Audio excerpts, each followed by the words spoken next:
Hello, and welcome to The Blank Potato. Let us take you on a journey through a world of gentle horror where fear and relaxation coexist. With these calming, soothing horror stories, we aim to ease you into a deep slumber. So close your eyes, take a deep breath, and let us guide you into a world of tranquil terror. Insomnia. For starters, I'm a single father of a 14-year-old teenager. His mother unfortunately passed away during childbirth, and so I was left with my biggest sorrow and joy at once. Raising him all alone has been quite a task, but I received a lot of help and pointers from both my parents and my late wife's parents. Jason is a good kid. He has good grades, is respectful and understanding, and doesn't try to make my life a living hell, like I hear some other parents of teenagers explain. One persistent problem throughout his life has been sleep. He has always had difficulties with sleep. First, when he was just a baby, then a preschool kid, and even now, a teenager, experiencing the exact same problems. We've been to the doctors, and they've told us he has insomnia. And I believed it, until recently. He came into my room at around midnight 3 weeks ago and woke me up, although I wasn't actually sleeping yet. "Dad, I can't sleep," he said, and he looked scared, almost terrified. I could tell by his faint shaking and the way he held himself. "What's wrong, buddy?" I asked him, and he glanced at the now shut door and flinched. "It's just," he was tapping his fingers on his crossed arms. He doesn't look embarrassed or afraid to tell me like he had been numerous times before. When he broke something or misbehaved, this time he looked almost confused, unable to formulate the words. "There's always a dark figure in my room, just watching me while I sleep. I can feel his eyes on me." His voice was shaky. I could see the tears forming in his eyes.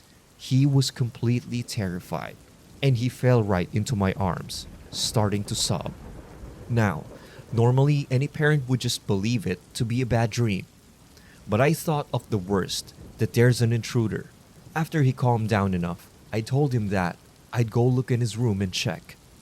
So like in horror movie fashion, I picked up a large kitchen knife and tiptoed all throughout the apartment, seeing if there are any intruders or evidence of a break-in. And in the end, I found nothing. Peculiarly though, his closet door was cracked open. As I was walking back to my bedroom, I heard him scream my name, and I ran inside with my knife at the ready.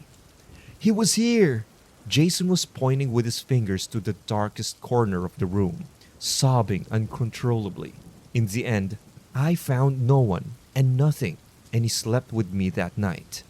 This thing kept occurring every other day where Jason would come to my room and just shake. And every single time he'd say that this dark thing is stalking him, getting closer each night. By the end of the week, he'd just sneak into my bed by himself without waking me, and I'd find him there in the morning. 2 weeks ago, I ordered a cheap set of simple security cameras and put them up around the apartment while he was at school, including one in his room. Yes, I know teenager privacy matters, and I really shouldn't put cameras around the apartment, let alone in his room. But I needed to get to the bottom of this thing that's happening, and I planned on taking them down after a week or two. The next morning, I found Jason huddled up next to me in my bed again. It was a Saturday, so I had no work and quietly slid out of the bed as to not wake him and made a coffee while turning on the laptop. I shuffled through the cameras and the recorded footage. The quality wasn't the best, but the cameras were cheap, so what did I expect? Jason's room was mostly quiet all night, from the moment he got into bed until the moment he got out and came to my room. He didn't move once, not a single moment. I tried enhancing the footage, making it brighter, to see the darkest corners of the room, but it was still too dark. When I rewatched the sped up footage for the third time, I finally noticed something. While Jason was in bed, his closet was closed, and shortly after he left, his closet cracked open, just slightly. I found the exact moment it happened. Around 2 minutes after he left, I slowed down the footage, and the closet fucking opened by itself. Even I was freaked out now.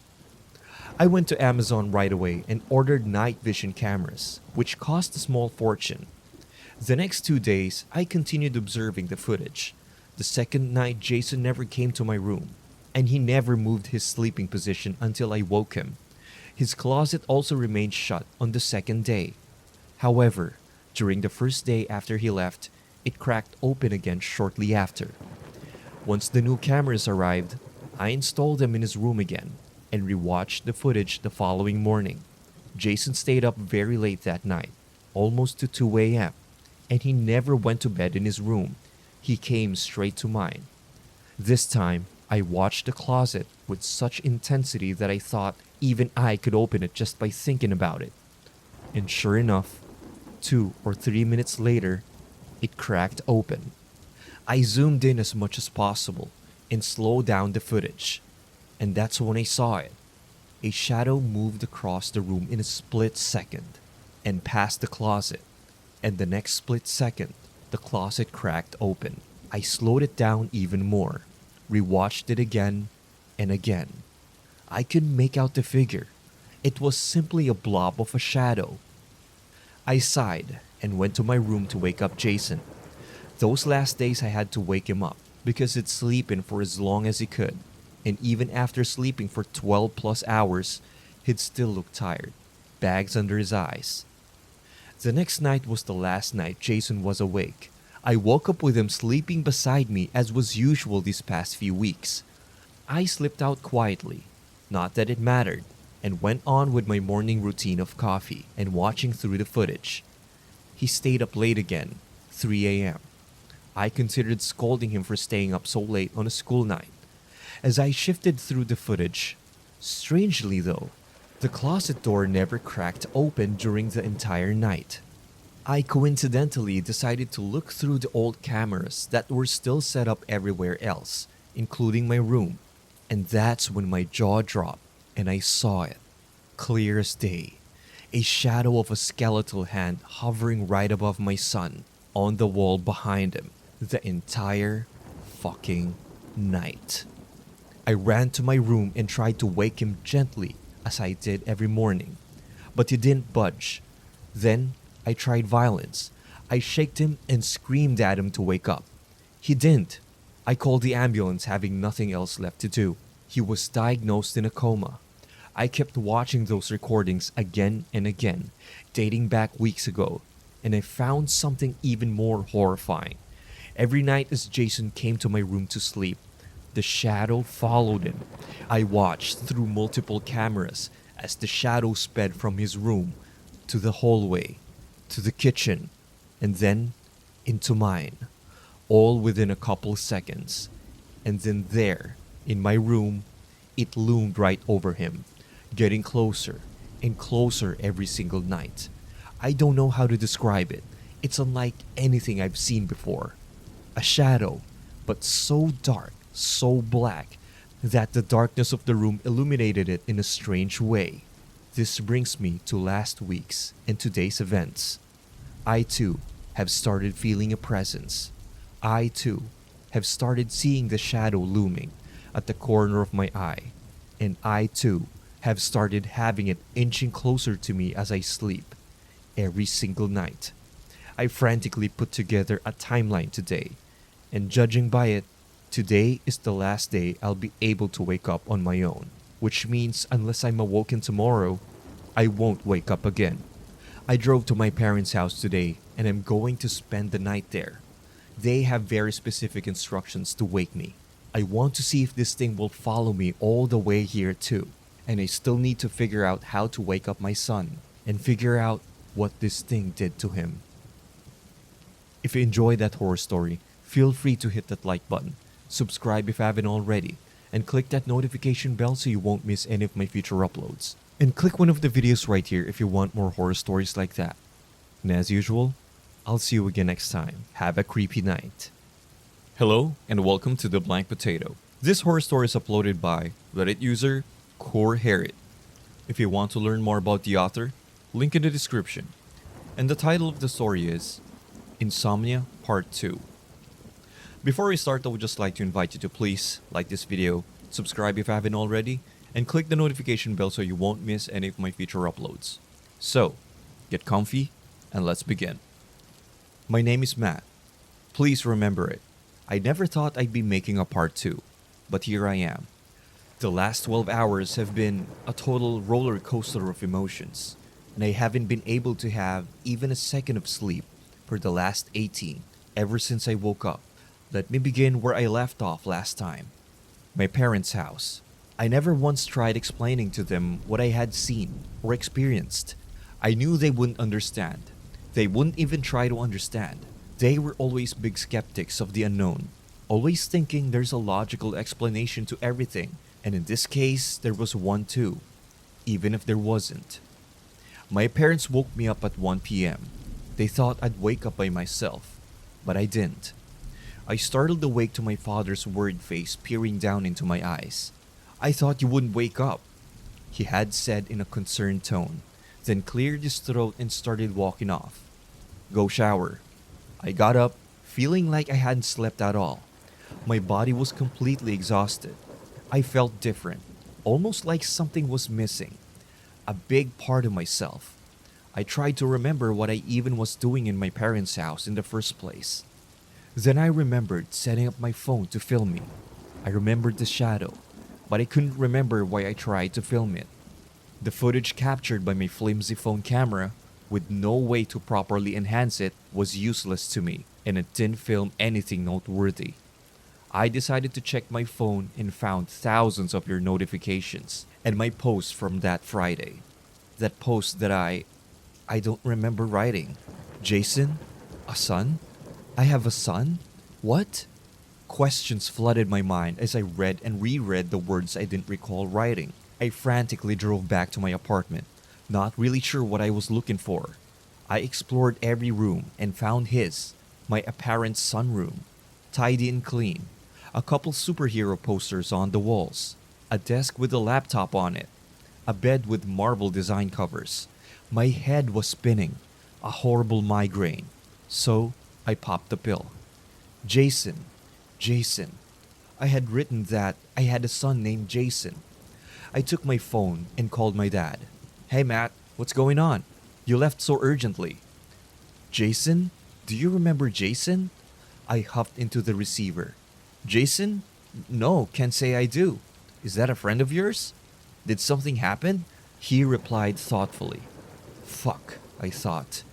"No, never mind. Thanks, Dad." I hung up before he could say a word more. This clearly fucking says I have a son named Jason. Jason, that is, in a coma. I went through my phone. There were no pictures of a 14-year-old boy anywhere on there. I looked all over the house. No photo albums.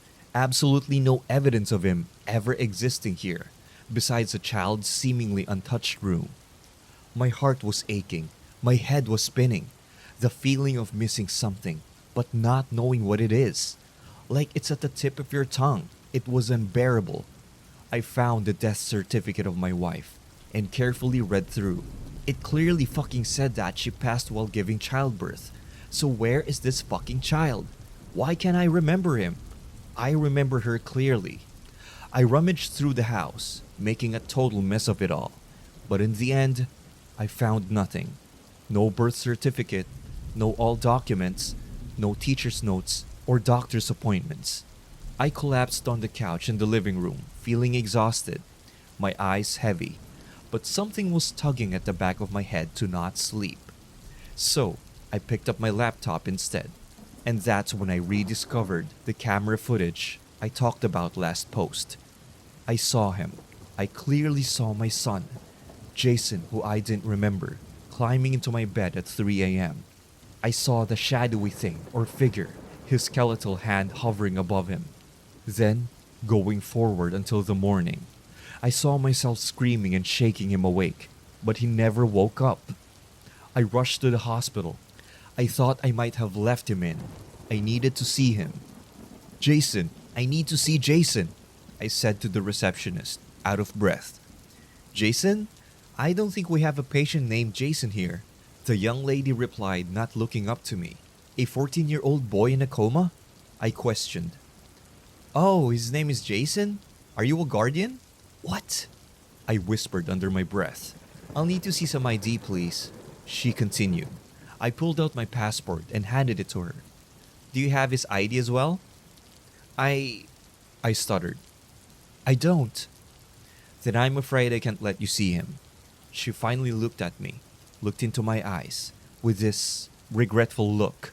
Look, wait, I have proof he is my son. I have videos of him living in my apartment. Let me go get my laptop from my car, I said, and before she replied, I scurried away. And would you fucking believe it? My laptop, it was fucking gone.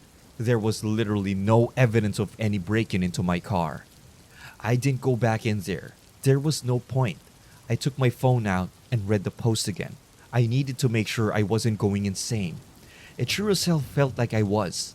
How is it possible to forget you have a child? How is it possible the rest of the world forgets it too? I saw a couple of direct messages. One of them caught my interest. I know what you're dealing with.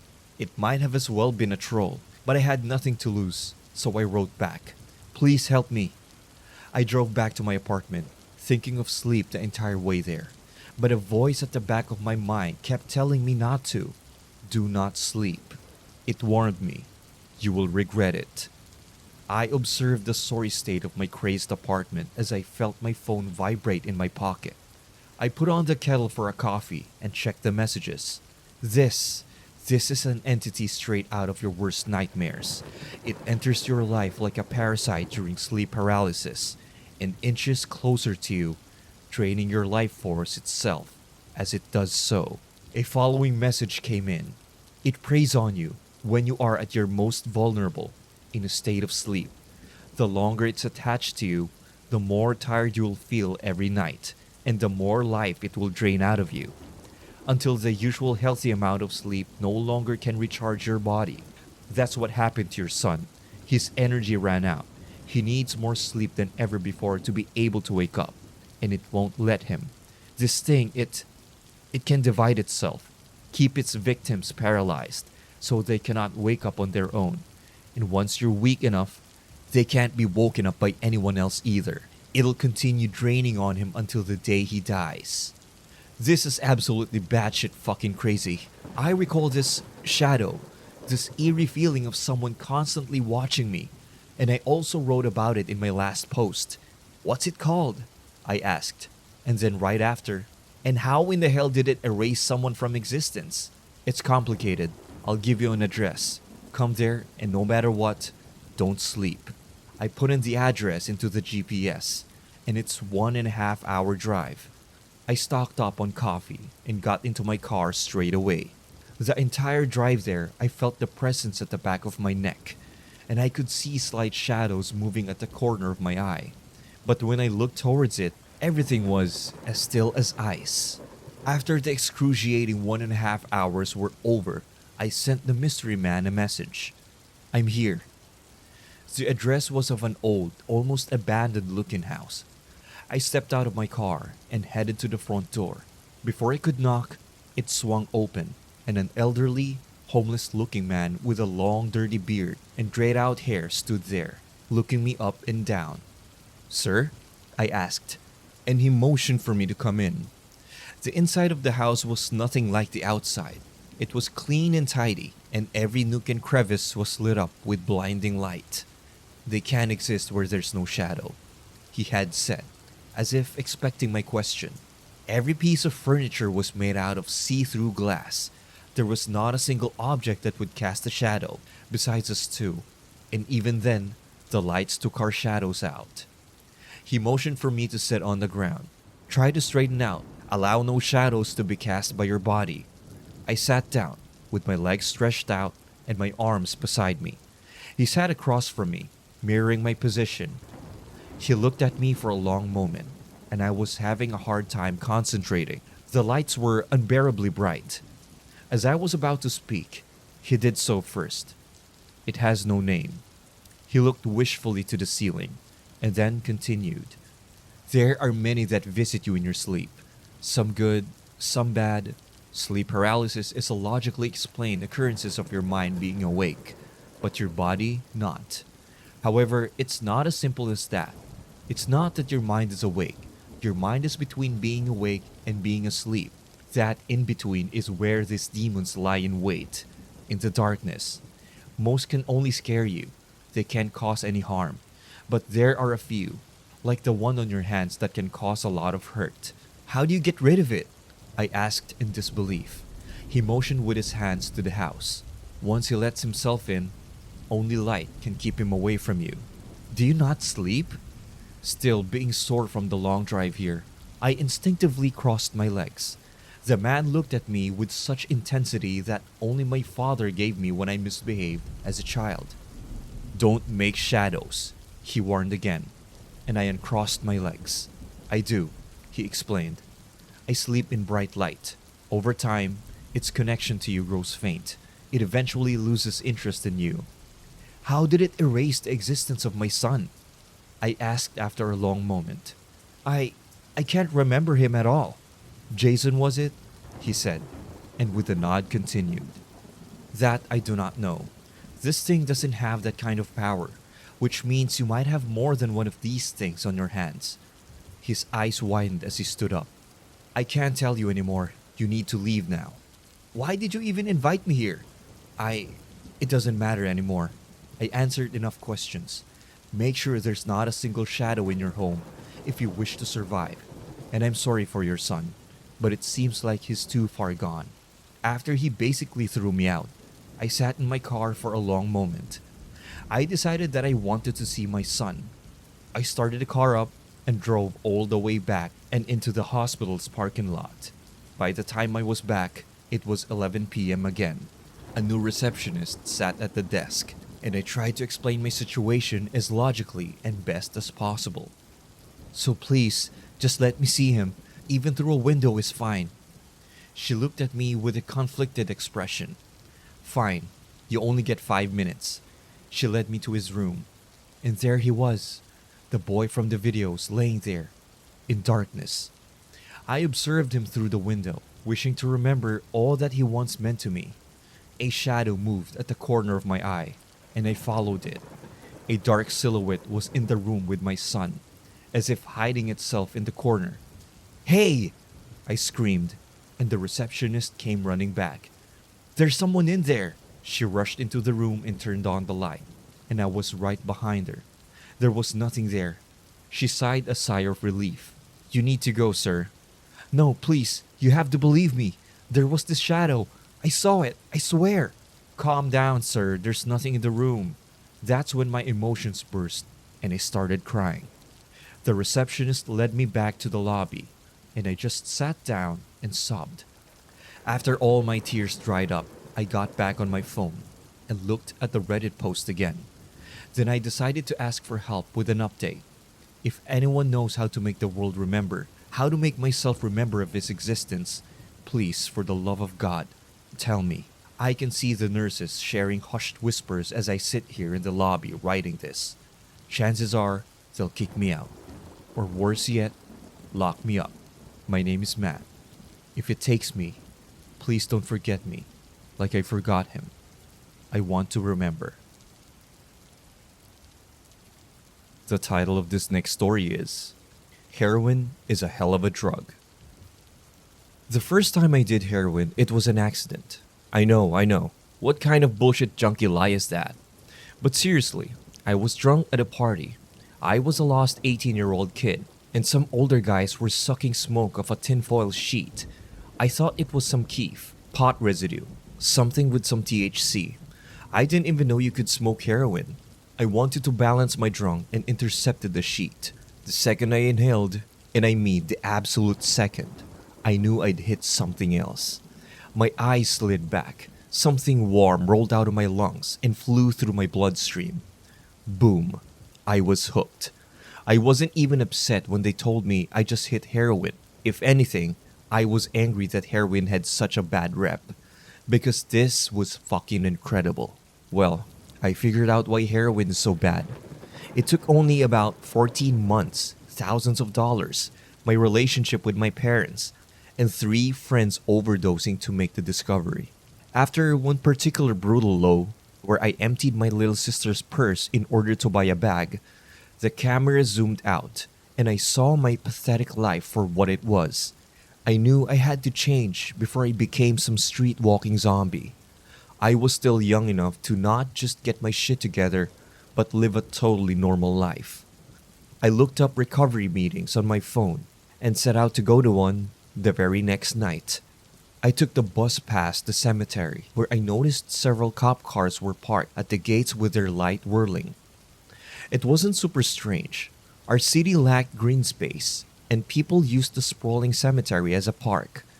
They jogged, walked their strollers, and even drank where a few picnic tables were set up. Sometimes there was trouble with all the people coming and going there, and by the time I got off the bus, my mind was elsewhere. I followed my phone to the address and paused outside. My phone had taken me to a blonde brick building. From the looks of it, I suppose it was probably once a school. Now, in faded letters stenciled on the brick, it read, "The Center for the Road to Recovery." I opened the door and went into the hallway. It still smelled like a school. Pencil shavings and ammonia cleaner. The lights were on in one of the old classrooms, and I peeked in. People were mingling outside a ring of folding chairs. One caught my eye and gave me a wide smile. "Hey, are you here for AA at 8 p.m.? Oh, I'm actually looking for a Narcotic Anonymous meeting." The man pointed with the same hand that held the styrofoam cup. "That's down the hall, up the stairs, room 234. To be honest, I have no idea what he said. It's what got me into this mess in the first place. I don't remember. I didn't exactly understand his directions, and being socially awkward, I didn't ask him to repeat himself. I smiled and gave a little wave. The building was big, but there couldn't be too many meetings to choose from. Every other classroom I walked by was dark. When I reached the staircase, I must have blanked and went to 3rd floor, not the 2nd. When I left the stairwell, I noticed the hall lights were off. I saw a closed door at the end of the hallway, and its sole window glowed yellow. I walked towards it, my sneakers screeching on the marble every few steps. I thought I heard my footfalls echo behind me, but the cadence was wrong. I spun around and swore I saw a shadow dart into a classroom. It could be a hallucination, a trick of the mind. After all, I hadn't been high in almost a day, and the withdrawals would be starting any time now. Painful, sweaty hell awaited me. I picked up my pace to the door with the light, and as soon as I could see through the glass, I noticed everyone in the room was already staring at me from their folding chairs. Suddenly, a face swung in front of the window to inspect me. One eye bulged and looked me up and down. The face disappeared, and the door slowly opened. "Can we help you?" Hi, my name's Jack. I was told to find by..." I was pulled inside and patted on the back. "Oh, you scared me for a second. We don't get many visitors to the 3rd floor. You know, your uncle told us to expect you, but that was last week. We're glad you changed your mind. It's not easy to get help. Now, don't be nervous. We love newcomers. The more of us there are, the more normal we feel." "My uncle?" I tried to correct him, but the man was too excited to see me. I couldn't get a word in. "I'm Marshall," he said, pointing at his chest. He reeked of menthol cigarettes and had yellow, jaundiced eyes, and gestured a big hand towards the rest of the attendants. "Usually, we do introductions for a newcomer, but we're in the middle of something serious. I think you chose a great first meeting to attend. This one's about relapse." Marshall looked at an older man who held his head in his hands. "Here."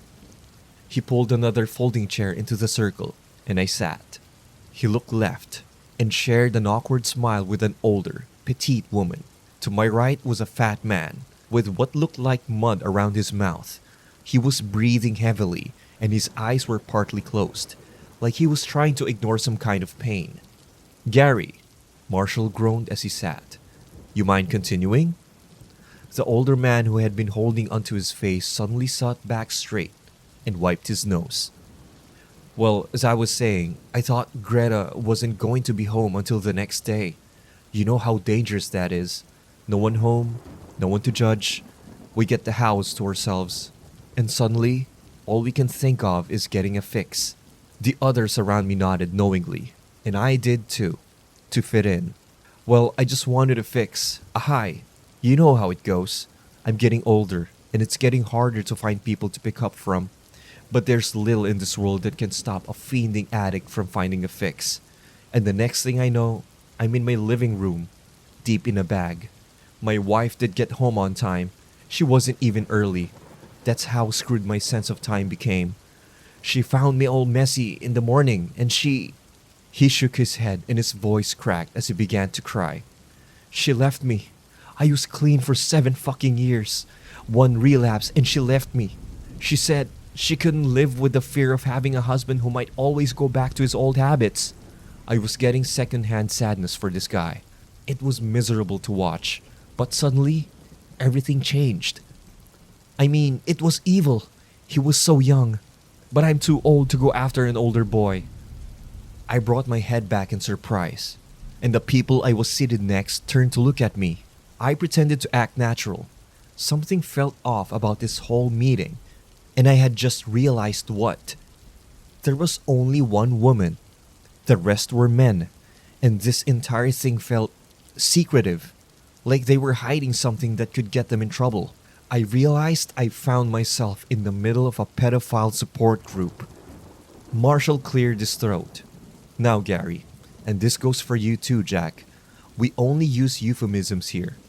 Refer to the boy like he's a drug. Don't name names. Don't say anything that makes it seem like we're anything other than a drug support group.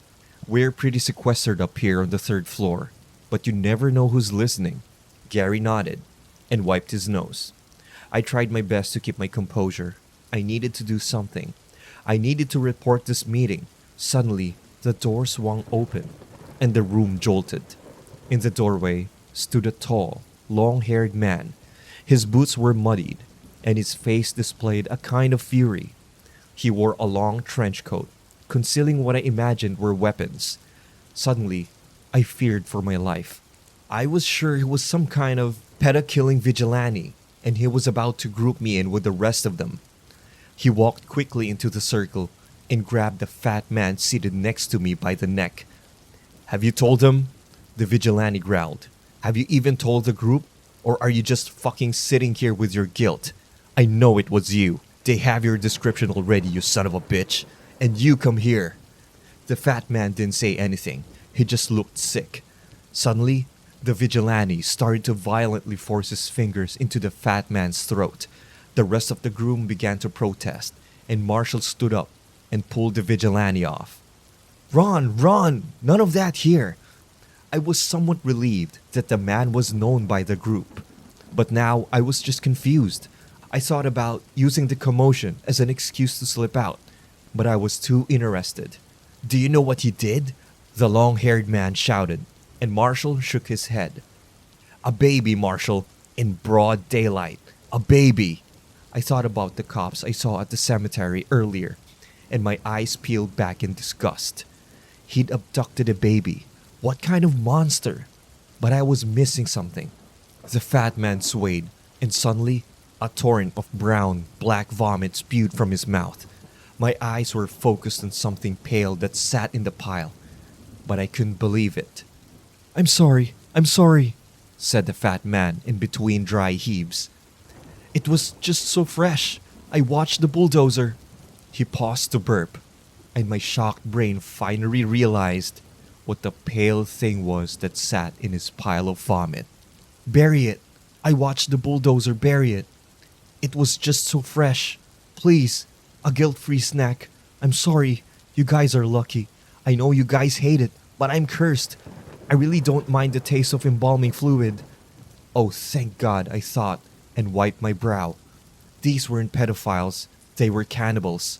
I stood up, bowed a little, and left the room. Everyone was too busy arguing with each other to even notice. I haven't had a hit of heroin in 87 days, by the way. Pretty rad. Whenever I want a hit, I just think about the shame of relapse. Heroin ain't that great. Not at all. Getting high again still sounds good sometimes. But I just think of that fat cannibal.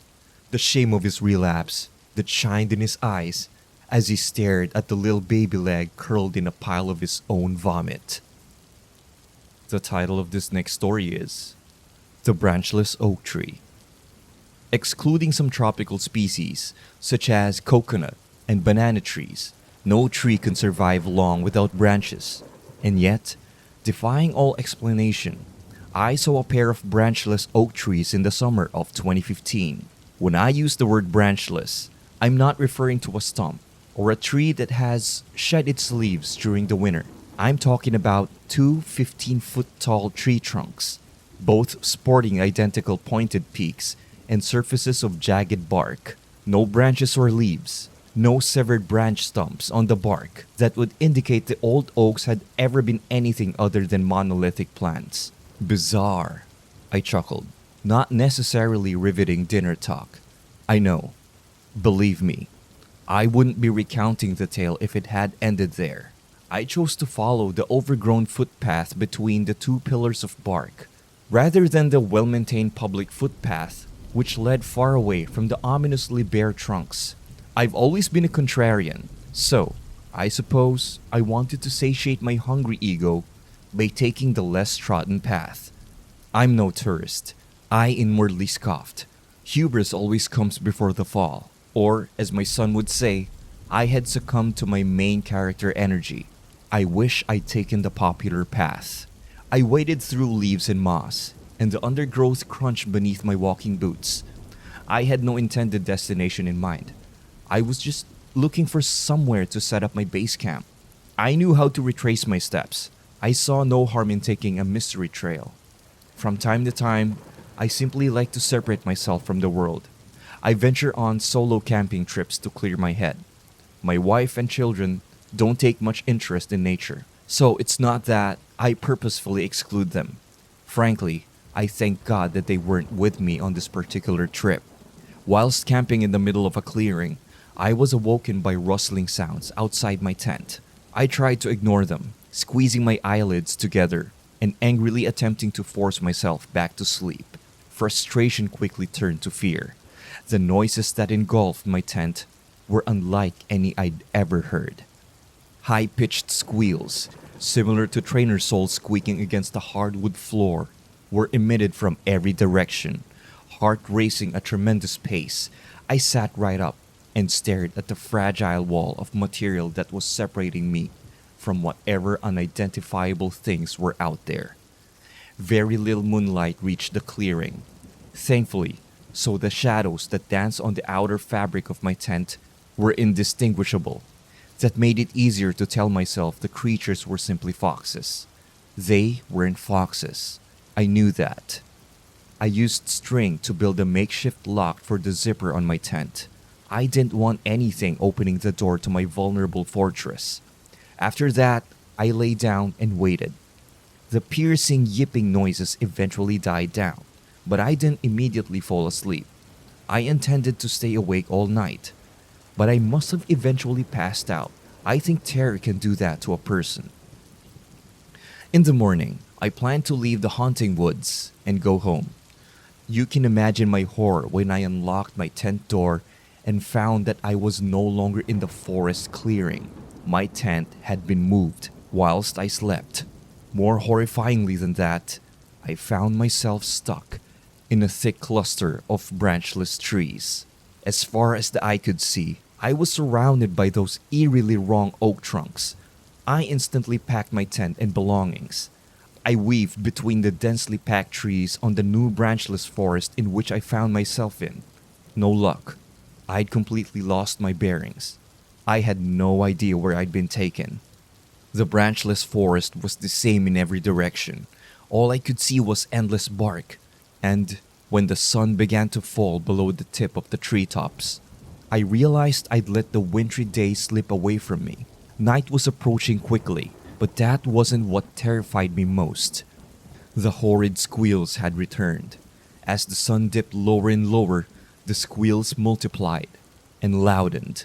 Before long, The sound was accompanied by rustling bushes. Panic turned me to stone. My walking slowed, and I started to believe I would never leave the forest. I was unbelievably happy when I found the stream, my saving grace. I couldn't find it on my map, but I didn't have time to think about the horrifying implications of the fact. Every stream has to lead somewhere, even in a dense landscape of alien trees. I had no idea which way to walk, so I followed the stream east, trying fervently to ignore the cacophony of squeals and rustling shrubbery. I pressed onwards. I was stumbling around in complete darkness at this point, guided only by the dim light of my cheap torch. After an hour of walking, I finally found something promising. A cave. I didn't plan on entering it, but I welcomed any sort of landmark that could break the monotony of ceaseless tree trunks. My victorious moment was short-lived, however, as I was interrupted by small, pattering sounds from behind me. I quivered as I twisted around and moved my torchlight towards the source of the sound, finding myself gazing upon a terrifying gaggle of 24 tiny, humanoid creatures. Each one was about 30 centimeters tall, had two ant-like feelers in lieu of eyes, and brandished a ghoulish set of black fangs. Each one also had 4 vaguely human arms, along with 2 vaguely human legs. As they walked towards me, they dropped forwards and used all 6 limbs to scurry like insects. I backed away incredibly slow, almost too petrified to move. My torch shook violently in my near-numb hand. In a flood of sound and a flash of rapid movement, one of the fiendish things charged for my leg and made quick work of snacking around it. I screamed as the creature began to constrict my limb, cutting off its circulation. The creature's friends released a chorus of seemingly jubilant squeals. I didn't wait for the others to join their brave leader. I ferociously punted the trend-setting creature with the rear end of my torch, and it hissed in pain, uncoiling from my leg. Body shaking in horror, I seized my small window of opportunity and started sprinting towards the cave mouth. The 6-limbed monstrosities pursued me, rapidly closing the gap between us. I expected them to devour me in the entrance to the black chasm I was approaching. They didn't. As I fell into the nothingness of the cave, I turned around to look at the now stationary group of horrifying ant people. They were just standing at the entrance of the cave and watching. It was as if they were too afraid to step inside, and I really should have paid more attention to that. A hiss, like a sand timer being flipped upside down, erupted from the deepest point of the cavernous pit. I shuddered, but I realized I had 2 options. I could either face certain death from the ant people at the door to the cave, or I could risk whatever lay in wait. There wasn't really a choice, but I chose the latter. My torch barely illuminated the few yards in front of me, so I was mostly wandering in pitch blackness. The hissing creature was suddenly entirely silent. The only sound in the cave was that of my echoing footsteps. Even the ant people had ceased their squealing. What did they fear in the heart of that dreadful place? That was when I saw it. The cave itself was not particularly big. It was more of a room than a home. And I stumbled into the room of the ghastliest thing I've ever seen. The ant people paled in comparison. My torchlight could scarcely do justice to the enormous being before me. In the very far corner of the cave, about 100 feet from the entrance, was a 10-foot-tall insect. Actually, no, I don't think it was an insect. Much like the ant people, it possesses some characteristics of certain insects and arachnoids. But this creature was a beast unto its own.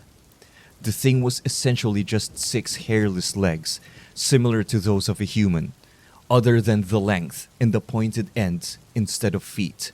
At first glance, it seemed like a spider with 2 missing limbs, but I quickly ascertained that the creature had no discernible body. Its body was its legs. The thing had no head. Its 6 limbs met at a central point, but there was no indication of any torso that would contain organs or sensory tools. Yet, The creature certainly lived, and it certainly sensed me. Its horrifying 6 legs started to tentatively crawl towards the source of the torchlight. I wasn't going to wait around for another monster to seize my body and devour it. I scanned the walls of the cave, looking for a hiding spot. In the other back corner, there was a cluster of rocks. If I could just crawl in there, I might be out of reach, I thought. I sprinted at a speed I didn't know I could reach. The 6-legged thing hurtled after me, its limbs making a horrific clicking sound as they galloped across the stones beneath them. Diving for a gap behind the rocks, I crawled out of each and shone my torchlight onto the creature, which lay beyond my rocky fortress. The thing unleashed a menacing howl and proceeded to jab the sharp ends of its fleshy limbs at the holes between the rocks. Fortunately, the rocks shielded me, but the wait until sunrise was unbearably long. As daylight began to fill the cave, I squinted through the cracks in my rocky wall, and I was fairly certain the ant people had vanished. I had a plan, but I only had one shot at making it work. Searching in my rucksack, I found what I needed, a flare. I just had to hope it would scare away the 6-legged thing that was valiantly attempting to turn me into minced meat. Not pausing to make any more plans or rethink my decision, I lit up the flare. It worked. The creature wailed in terror, backing away into its original corner of the cave to escape the scorching blaze of the flare in my hand. I hurriedly scrambled free of the rocky fortress, keeping the flare in front of me, and I ran to the entrance of the creature's den. I was determined not to spend another day in that nightmarish forest. I followed the stream the other way. After hours and hours of walking, I finally found something that briefly stifled the fear in my heart. I found trees with branches and leaves. Recognizing my surroundings, I managed to retrace my steps and find the original overgrown path that I followed through the 2 branchless trees, the trees that started that mess. I've never talked about this incident to anyone. I couldn't find that forest of branchless trees, the stream, or the cave on any map. I don't know how I stumbled upon it. I don't know how I escaped from it. I only know one thing. If you ever see a branchless oak tree, walk away. The title of this next story is My Wife Disappeared Last Year. Today, she came home. My wife, Antonia, disappeared on June 9th last year. She was supposed to be at home, taking care of the kids, while I was at work. But no, she wasn't home. I took care of the house and the kids without worrying about my job, because I was given paid leave due to the sudden disappearance of my wife. Antonia was loved by everyone in the neighborhood. She opened a cheap daycare center right next to our house, allowing parents who couldn't afford to put their children in a normal nursing home to finally rest easy. She used to also host parties and barbecues in our house and invite everyone in the neighborhood to join in without worrying about any costs. She was so loved that even the mayor of our town showed up to her empty casket funeral. I knew Antonia for just over 12 years before she disappeared. We were high school lovers who had everything work out well for them. We argued every once in a while, but what couple doesn't? I asked her to marry me 4 years ago. We had 2 kids together, a boy and a girl. The oldest, Jeremy, is 7 years old, while his sister is 4 years old. A lot of people seemed to be sadder than I was that she was gone. I was adjusting well to her being gone. Yet, today, when she walked into our front yard and stood in front of our front door while hiding her hands behind her back, I couldn't believe it. I thought I was seeing a ghost. She was still wearing the same clothes she was wearing the last time anyone saw her alive. And she seemed normal? There was no blood, no cuts, no anything. Her limbs were all attached and she seemed human. I knew this couldn't be real. I remember vividly that I cut her limbs off while she was screaming and begging for mercy. I remember putting what remained of her into a bag of rocks and dumping it into the ocean. I made sure nobody saw me. and I made sure to tell nobody. Yet there she was, standing on our front porch, looking straight into the doorbell camera and smiling. I have to admit that I was scared, not for the kids, not for myself, but by what this thing was. I got even more scared when my son saw his mother through the window and opened the door for her. I locked and barricaded my office door before I got my gun from the safe in my desk's drawer. Forget about the kids, I thought to myself. I never really loved them anyway. I looked at the monitor that displayed my doorbell camera feed. She was no longer there. I heard the kids talking with her downstairs, but I couldn't make out what they were saying. Not like it mattered.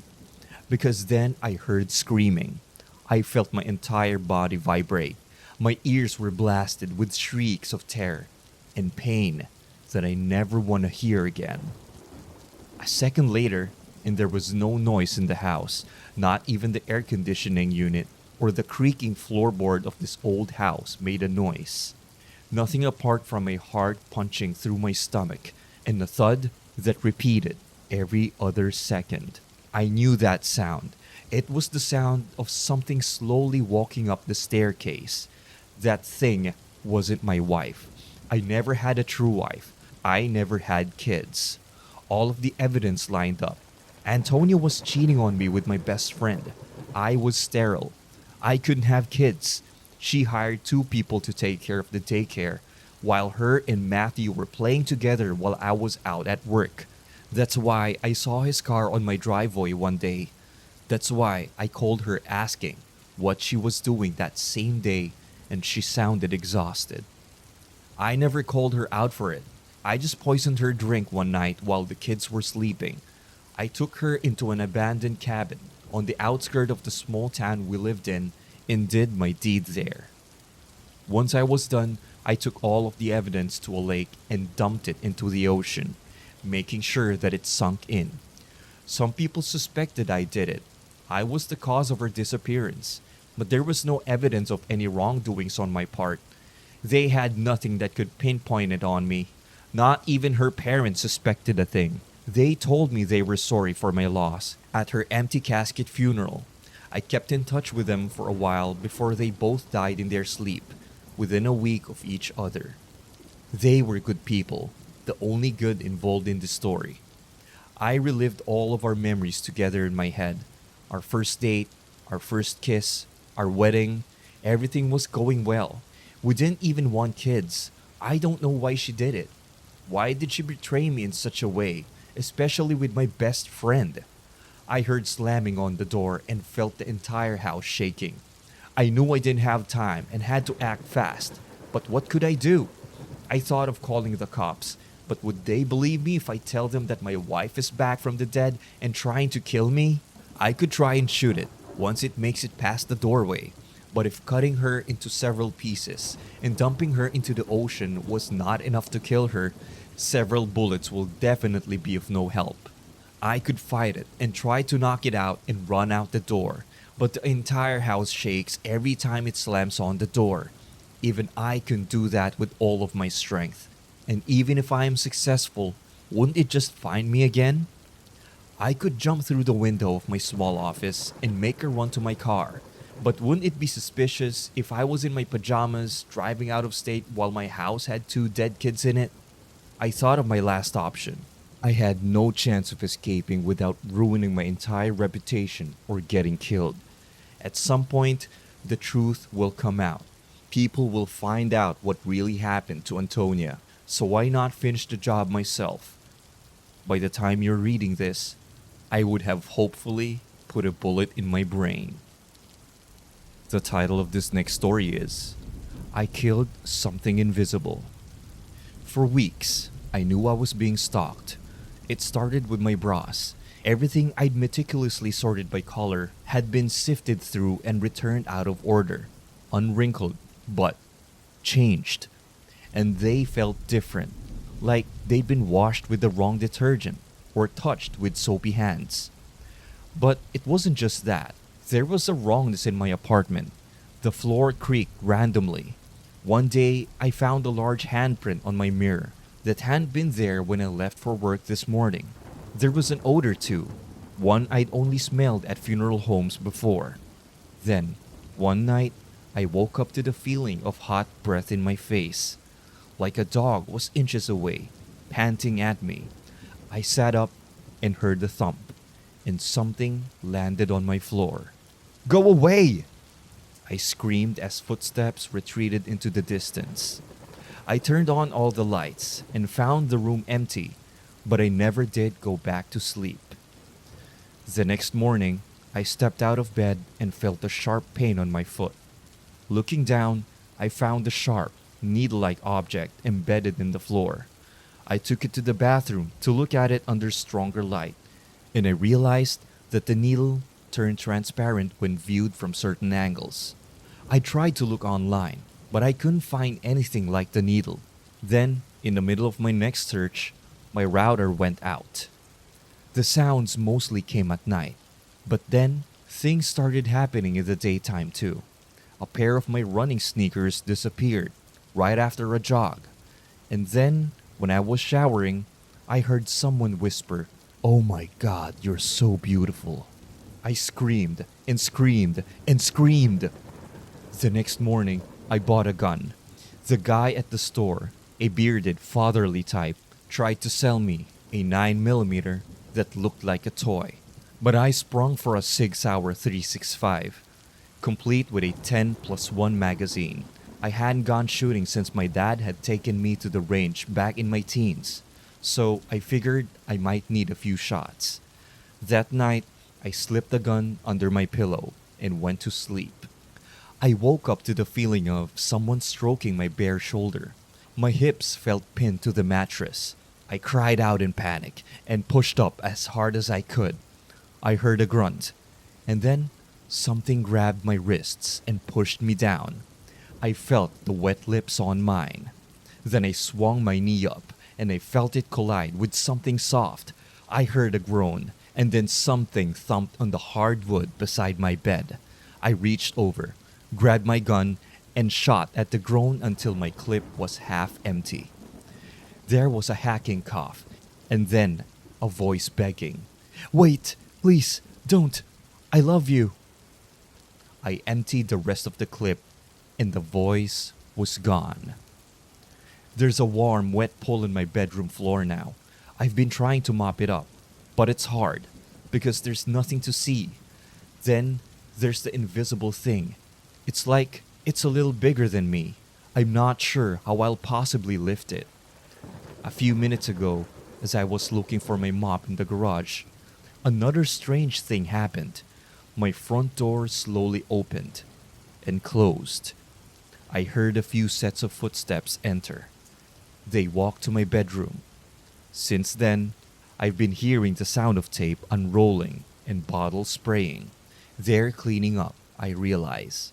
But what I don't yet know is if I'm part of the mess. The title of this next story is Someone Injected Me with Something, but...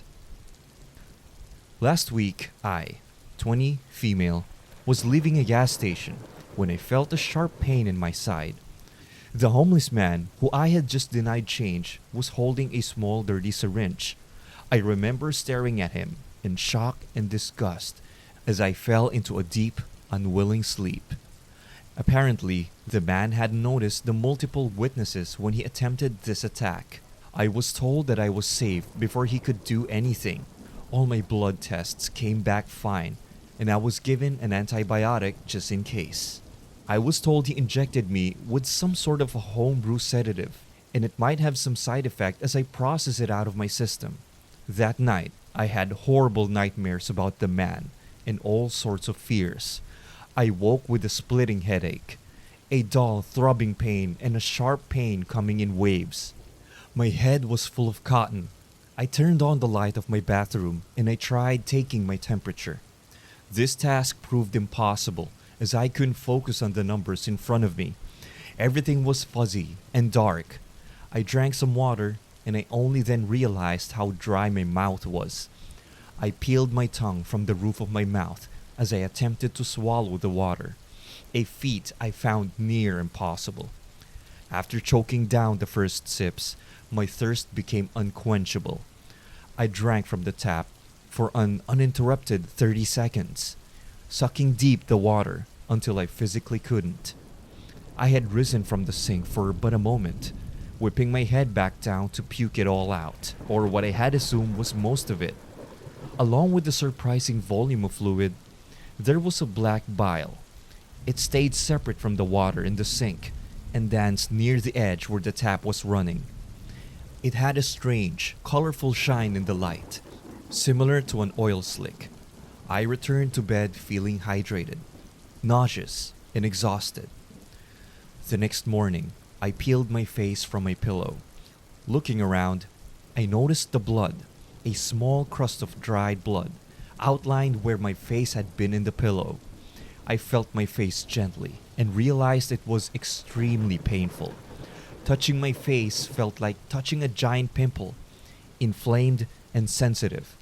Approaching my bathroom mirror again, I made two discoveries. 1. I had open sores surrounding the left side of my mouth. 2. The rest of my face was fine.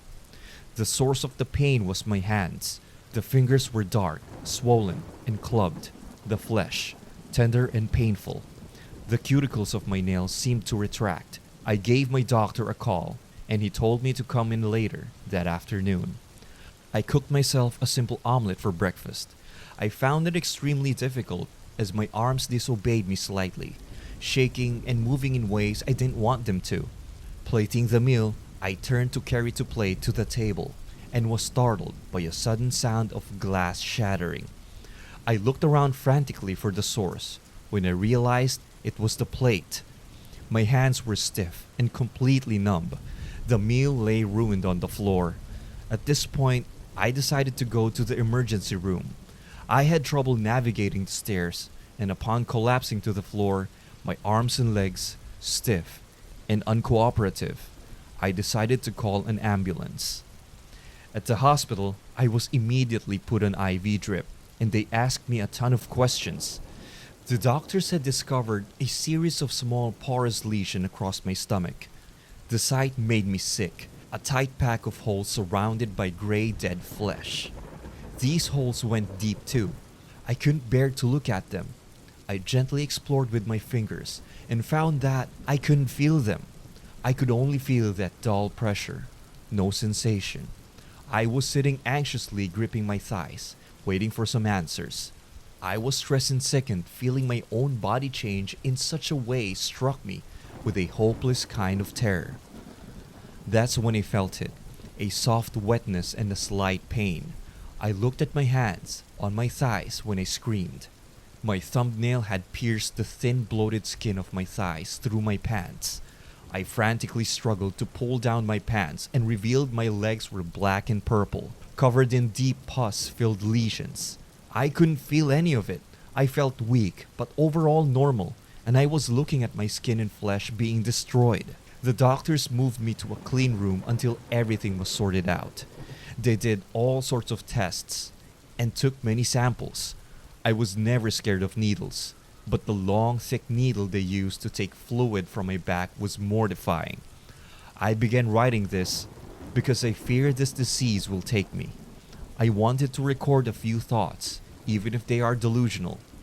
The man in the suit, before asking me for money and later attacking me, the homeless man was talking to a businessman for an extended period of time. As I approached, I remember them both turning to stare at me. I only remembered seeing this man because I saw him again, looking through the window to my room. I pretended to be asleep and saw him just staring at me. What if this man had given him the syringe instead of the aforementioned spare change? I'm recording this via voice text, as my arms are no longer functioning properly. The nurse came in the morning, and I awoke with a start, swinging my arms wildly at her. I had no control as I watched my rotting hands claw at her. Eventually, the loose flesh on my arms sloughed off, exposing bare bones and muscle. The nurse, showered in my putrefied flesh, vomited inside her clean suit. She left the room. I cried out in horror, shock, disgust, and sadness. I couldn't control the movement of my altered limbs. My arm's bone was black, covered in dark lean muscle and thick tight sinew. No extraneous flesh remained on my long bony clawed hand. The doctors had restrained me, and we both agreed it was in our best interest. All I could do was apologize. I felt my legs rubbing against the thick straps. I could feel the flesh deteriorating, giving way to my new limbs. The doctors came in to give me some news when my long black arm broke free, slashing through his suit, and I'm sure my bony claw didn't stop at his suit. They sedated me as they retrieved their colleague. When I woke, they told me the man I infected progressed much faster, and this disease would soon kill me. Apparently, he requested to be killed. I was too weak for that. Because of my restraints, I can't see much, but I can see my exposed rib cage. Its form was dark and twisted.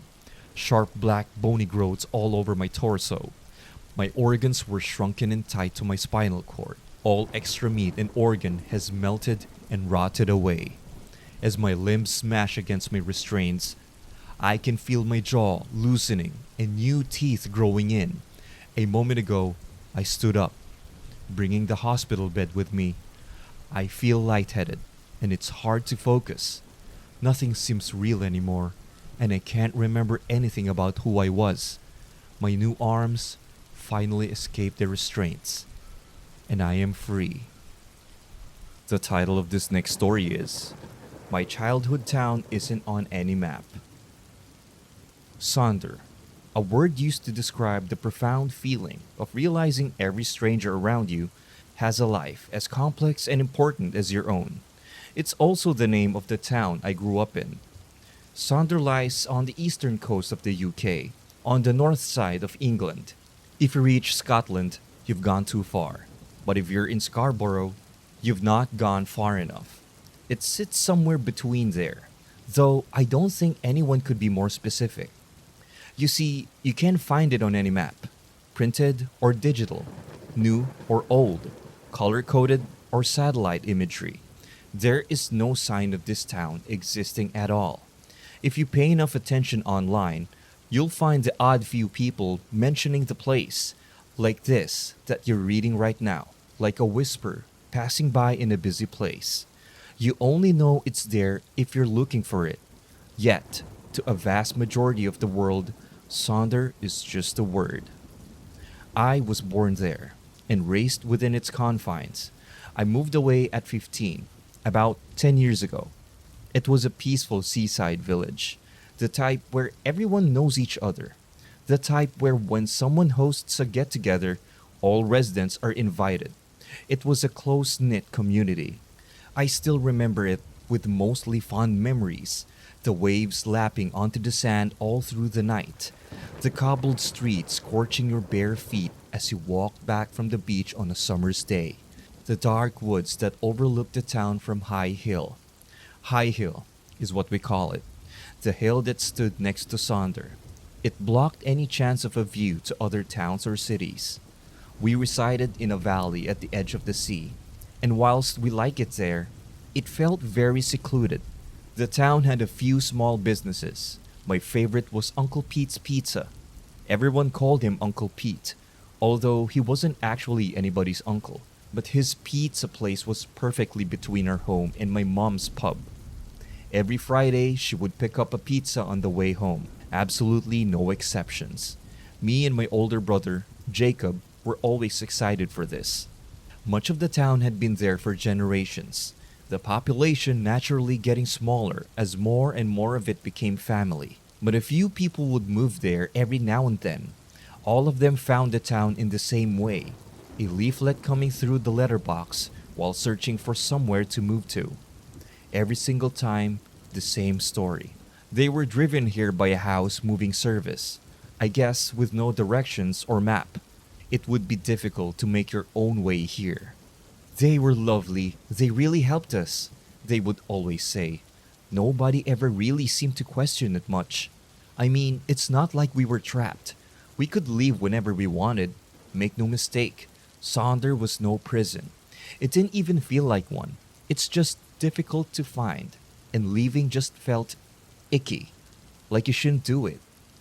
As the internet became mainstream, it became more and more obvious to people that the town was so hard to find.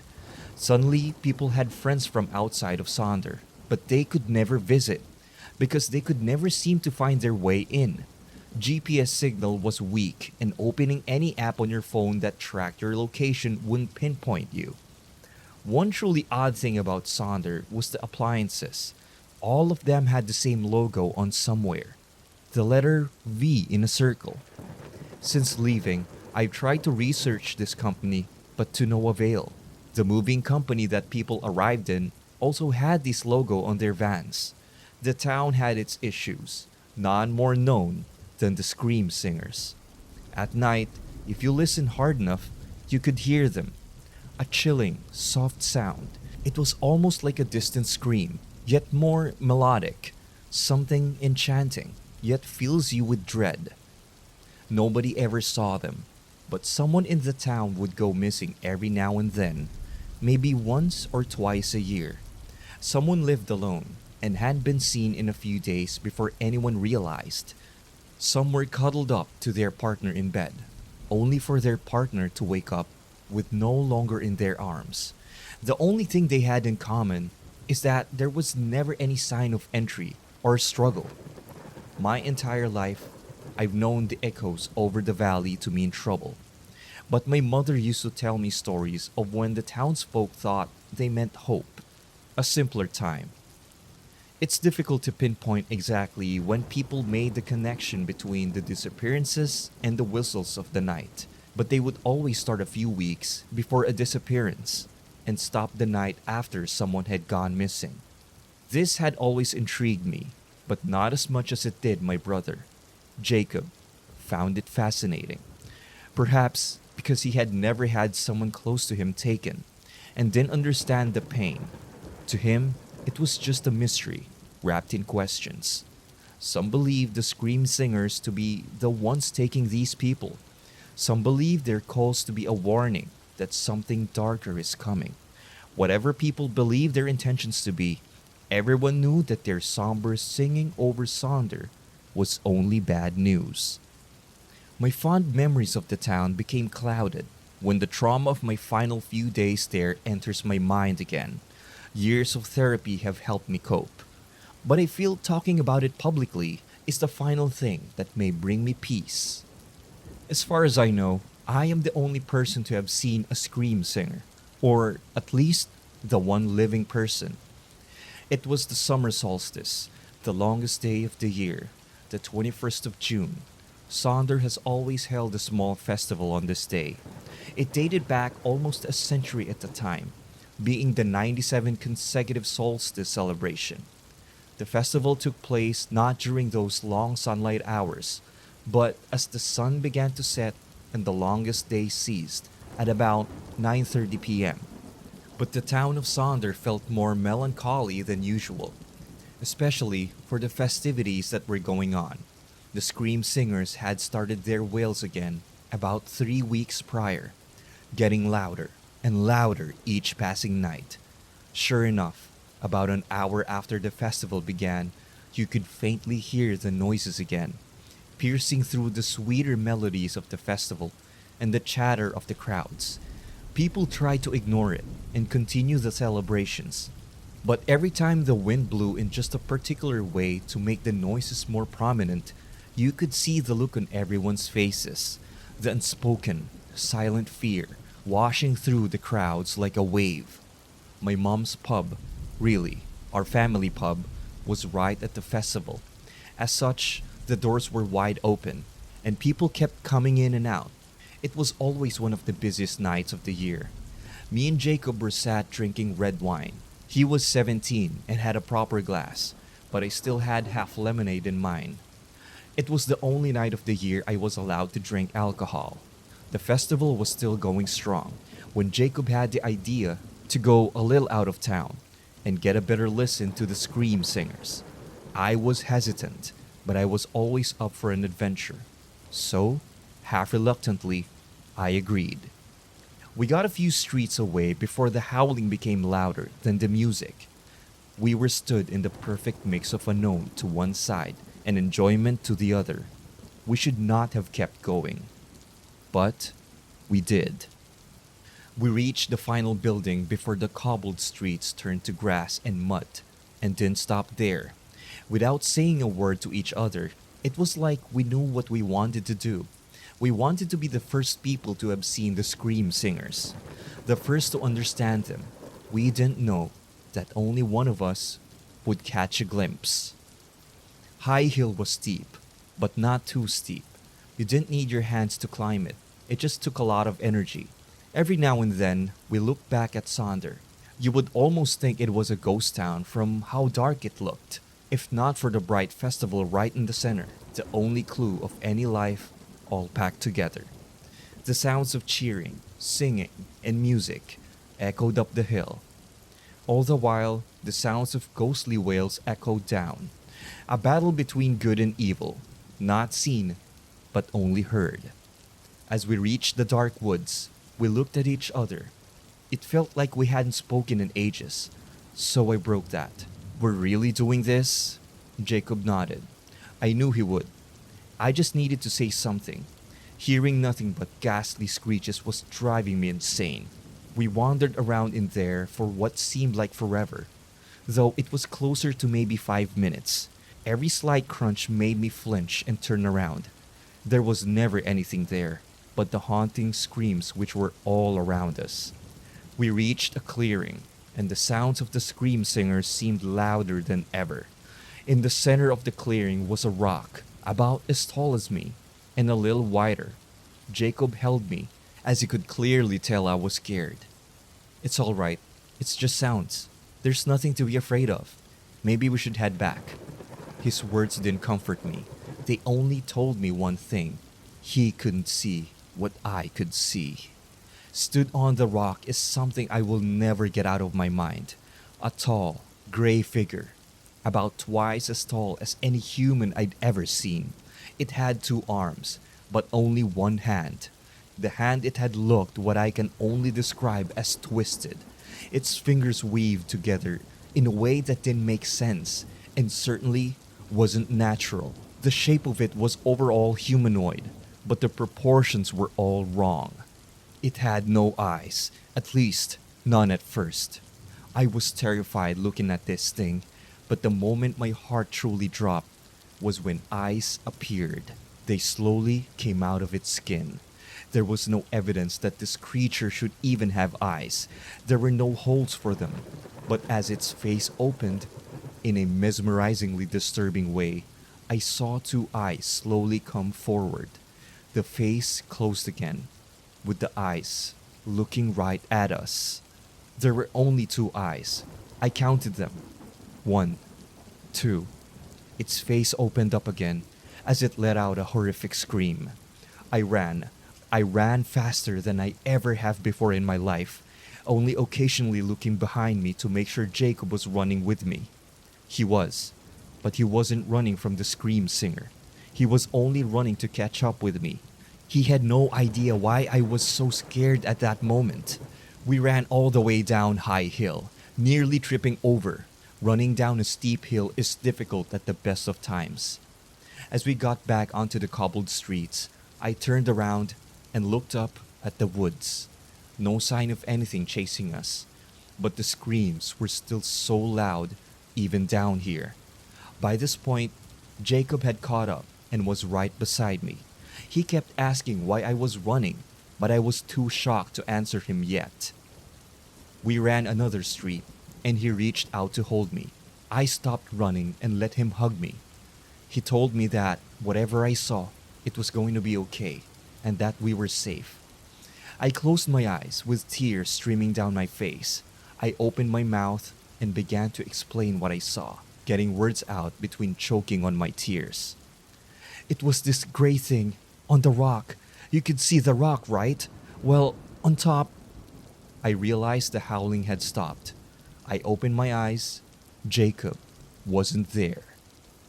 I was standing in the middle of the street with my arms out, hugging nobody. I looked to my right and could see the festival. I felt empty and confused. I walked through the crowd, tears still streaming down my face. I found my mother at the bar and she asked me where I had been and if I knew where Jacob was. I told her everything and she closed up for the night. We both knew that the scream singers had claimed their next victim. She wasn't angry at me for going to the woods. She held me tight, and neither of us spoke a word.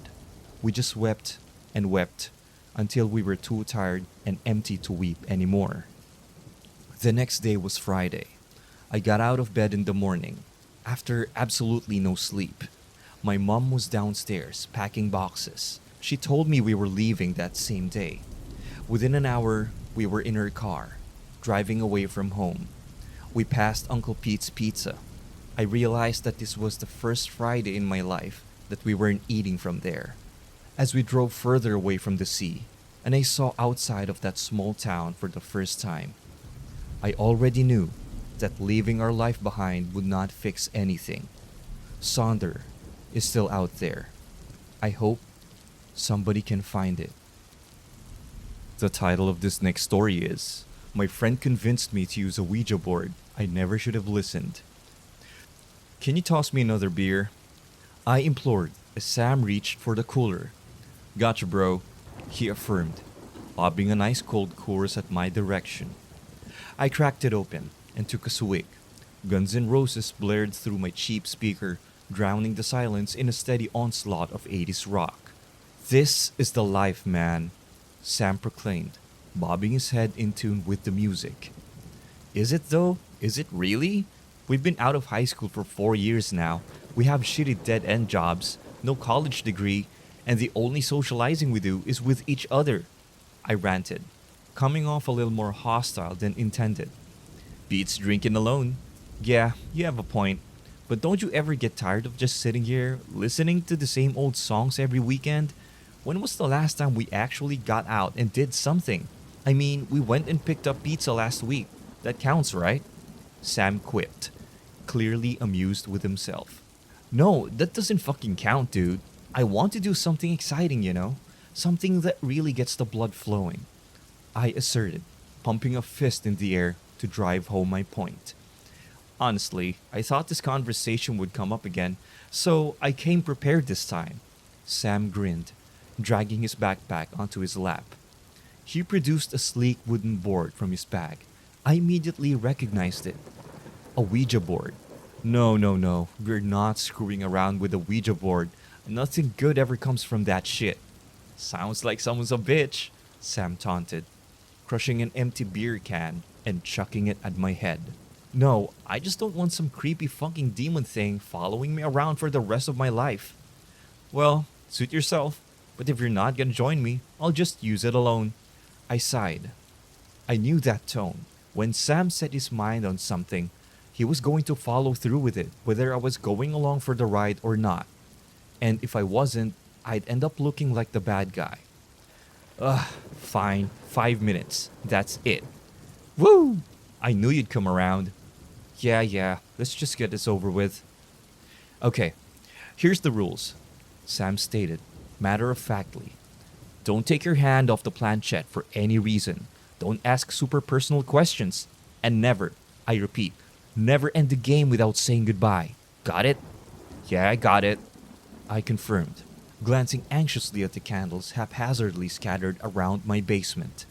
Put your hand on the planchette, alright? Now what? Do we just start asking questions? Yeah, I guess. Sam shrugged. Are there any ghosts here? I sheepishly called out. The planchette remained motionless. Are there any spirits here with us tonight? Sam probed to no avail.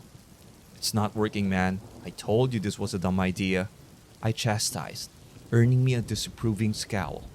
Hold on. I've got something we can try. Sam reached into his back pocket with his free hand and pulled out a small book. I didn't recognize the language printed on the cover. What is that? Don't tell me it's another one of your little creepy cult idols or something. 1. Those aren't cult idols. They're talismans to ward off evil spirits. And 2. This is a spell book of sorts. It's supposed to attract entities. Come on, dude. A spell book? We're definitely getting possessed.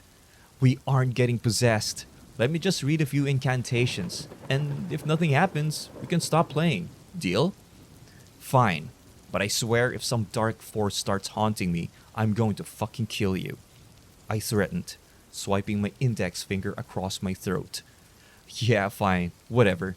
He murmured as he thumbed through the pages. Sam finally paused when he reached the page he was searching for. His eyes connected with mine, and a glimmer of excitement flashed through them as he began to read. Sam rattled off several pages of unintelligible jargon before placing the book on the ground beside him. All right, let's try it again. He motioned as a wide smile inched across his face. Okay, is there anyone here with us? I inquired meekly, silently praying we wouldn't receive a response. This time, the planchette leaped into motion, flying across the board and stationing itself atop a word. Yes. My head began to swim, and my vision grew blurry. This couldn't be real. Sam had to be moving the planchette, right? Sam, this isn't funny. I know you moved it, I accused, sweat forming at the top of my brow. I promise I didn't. My incantation must have worked. Ask it something else, Sam eagerly demanded. What's your name? The planchette again began to glide around the board until it formed the name. Paimon. I could have sworn the air grew colder as a chill wormed its way up my spine. The candles flickered and a deep sense of unease settled in my gut. Sam resumed questioning it. How old are you? Don't know. When did you die? Didn't. Were you human? No. Are you a demon? Yes. I wanted so bad for the game to end. My brain was caught up in a vicious match of tug-of-war. My morbid curiosity hungered to know more about the entity, while fear begged me to put an end to the madness. Ultimately, my nerves won out. Sam, I don't want to play anymore. You got what you wanted. Ugh, you're such a baby. One or two more questions, then we can stop. One more question, then I'm done. Okay, one more. What do you want with us? The planchette crept across the board, nauseatingly slowly. Souls. A shiver rippled through my entire body. Nope, that's it. We're done, I insisted, shoving the planchette over the goodbye to end the game. It felt as if a veil was lifted as the tension in the surrounding atmosphere dissipated. I turned to Sam. All the color had drained from his face, and he stared at me wide-eyed. I could tell he didn't expect things to escalate like that. We are never touching this again, he squeaked. Agreed. Sam left soon after, and I hit the hay the second he slipped out the door. Our encounter with the occult had left me mentally exhausted. Sleep had no trouble finding me, and I snoozed soundly until I awoke with a start in the middle of the night. I bolted upright in bed, body drenched in a cold sweat. My eyes darted around the pitch-black room. It was too dark to see. I still have a tough time trying to describe the feeling, but it was like I could just sense a presence.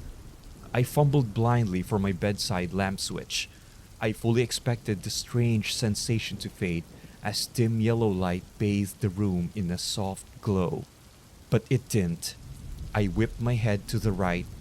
I let out a deafening, soul-shattering scream as fear flooded through me. Just outside the perimeter of light stood a man. His clothing was well tailored but looked far outdated. He wore a faded brown jacket, a gold pocket watch dangling from within. His legs were adorned with matching slacks and his feet donned sleek black dress shoes. A light tweed flat cap shielded his eyes. The man didn't so much as flinch at my sudden outburst. Who the hell are you? Get out of my fucking house! I timidly shrieked, brandishing an empty beer bottle as a makeshift weapon. The man remained silent, and then he looked up at me, revealing his face. Despite how well dressed he was, the man's face was completely butchered. The left side was engulfed in a dark purple bruise. A nasty gash appeared to have eviscerated his left eye. Deep lacerations enveloped his entire face. The right corner of his mouth was slit, revealing shattered, broken teeth. He glowered at me menacingly. I'd never witnessed such an expression of pure loathing hatred. I froze. I suddenly wished I was invisible. That horrid glare was enough to send the Incredible Hulk running for the hills. The man began to take a step toward me. That was enough to release me from my stupor. I scooped up my phone and darted out of my house, slamming the door behind me. I instantly called the cops, and they said they'd send a squad car out immediately. It was only then that I realized I was standing out on my front lawn in nothing but my tidy whities. After 10 agonizing minutes of freezing in the November cold, the cops finally arrived. They did a quick sweep of the property and returned, empty-handed. "Son, are you certain you saw someone in your home?" A beefy cop asked me, suspicion seeping into his words. "Yes, I'm sure. He was standing over my damn bed, for fuck's sake." "Sir, we need you to calm down. Now, have you taken drugs recently? How about alcohol?" his Twiggy partner questioned. "No, I haven't done any drugs lately," I seethed, purposely failing to mention the 7 beers I downed a few hours prior. "Look, just let me show you where he was. Maybe you can pull up some fingerprints or something." The pair shot each other an annoyed glance before frustratedly followed me inside. I led them to my room, and when I rounded the corner, I stopped dead in my tracks, causing the skinny officer to bump into me. "All right, let's keep it moving," he uttered. I pointed a shaking finger at the man who was standing stock still in the corner of my room. His hateful expression hadn't faltered, instantly sending waves of fear pulsating through my body. "He's right there! Don't you see him?" I shouted, bewildered at the officer's lack of emotion. "Son, if this is some kind of a prank, we'll have you detained for falsifying a police report," the muscular officer snapped, clearly nettled by my revelation. "No, this isn't a prank, I swear. There's a man standing right there," I reiterated, jabbing a finger toward my unwelcome guest. "Okay, we're going to be leaving now. We'll let you off with a warning this time, but if you prank call us again, we will have you arrested," his partner promised. They turned and marched to the door, leaving me standing in the doorway to my room, bemused and slack-jawed at their accusation. "Fucking tweaker, man," one of them muttered as they slammed the door so hard that it rattled my framed photographs hanging on the wall. All the while, the man hadn't moved a muscle. I could feel his spiteful gaze burning a hole in my chest. "Okay, fuck this. I gotta get out of here," I whispered under my breath. I methodically picked up my discarded clothes from the day before, never taking my eyes off the man for a second. I didn't want to risk him lunging toward me if I let my guard down. I began to slip on my shoes when his face suddenly contorted into a demented smile. That evil, sadistic grin still runs rampant through my nightmares. His ruined face lit up like someone had just told him the funniest knock-knock joke in the world, and he started laughing. His dry cackling grew louder and louder, crescendoing in a deafening roar of twisted amusement. I snatched my keys from the nightstand and sprinted out of my house faster than an Olympic athlete. I tossed my clothes in the passenger seat, not bothering to put them on, as I peeled out of my driveway. I flew down desolate streets, checking my rear-view mirror every half second until I reached the Walmart parking lot. Hey, don't judge. I was terrified and had nowhere else to go. I reconciled on sleeping there for the night in lieu of the town's dank motel. I spent hours attempting to quell the fear and anxiety surging through my veins, and somehow I managed to drift into a fitful slumber. I was woken abruptly by a knock on my window. I winced as sunlight flooded into my sleep-addled eyes, temporarily blinding me. I instinctively rolled down the window and was met with a disheveled man wearing dirty, tattered clothing, sporting an impressively long, grizzly gray beard. "Spare some change?" he rasped, extending a meaty palm. "Dude, I'm sleeping in a Walmart parking lot in my fucking boxers. Do I look like I have any extra money lying around?" Didn't have to be so rude about it. I felt a twinge of guilt for snapping at him as he trundled away. That tiny bit of remorse was quickly substituted for full-blown panic when I saw her.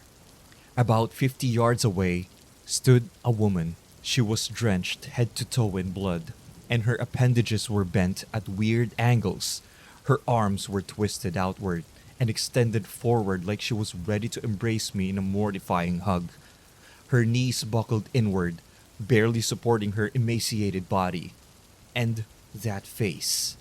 Her features were mangled and distorted. Her nose had been pulverized into a fleshy stump, and her face was caved in, lower jaw hanging on by a thread. Through all the blood and viscera, she bore that same loathing expression as the man from my room, one that chilled me to my core and left me rooted to my seat. I watched helplessly as she began to awkwardly shuffle toward my vehicle. She was a mere feet away from me when I finally regained mobility, and I didn't stick around to find out what she wanted. I slammed the car into drive and floored it out of there. I continued driving in a daze. Thankfully, the streets were far more populated than the night before, granting me a sliver of solace.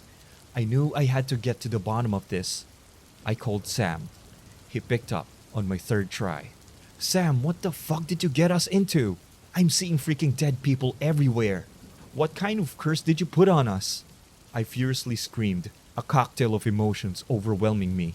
Listen, man, I know you're pissed and probably scared as shit. Just meet me at my house and I'll explain everything. It sounded like he hadn't slept all night.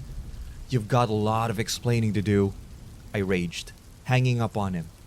I headed to Sam's place, gripping the wheel so tightly my knuckles turned white. I noticed at least half a dozen mutilated corpses interspersed on the side of the road along the way. Their dark, lifeless eyes only intensified the impending sense of doom that had flooded over me. Car crash victims, I quickly realized. I had no idea my town had so many. After 10 excruciating minutes, I finally arrived at Sam's house. I stormed up to his doorstep and hammered on his front door. Sam, let me in, you dumbass, I cried into the cream-colored wood. Just a second. He fiddled with the lock and cracked open the door. I shoved my way past him and burst into his living room. I don't know what the fuck you did, but you better fix it. The words caught my throat when I spun around to face him. Whoa, dude, you look like shit, I muttered ruefully. Sam had clearly been struggling with a recent malediction. His hair was a tangled and kempt rat's nest of greasy brown locks. His eyes were bloodshot, like he hadn't slept in some time, donning deep purple bags underneath. Sullen defeat was written across his countenance. Yeah, I know I look like I just crawled out of a sewer drain, but that's not the point. Oh yeah? Well, what's the point if you'd be so kind as to fill me in? I fumed, roiled at his lack of explanation. You remember that spell book I used? I frowned. Yeah, what about it? Well, it turns out one of those incantations I recited may have caused us to be able to see dead people. I told you it was a bad idea, I hissed, glaring at him intensely. I know, I've been up all night trying to figure out a way to reverse it. Obviously, I haven't had any luck. It shouldn't be too hard. Let's just look up how to undo the effects in that creepy-ass book of yours.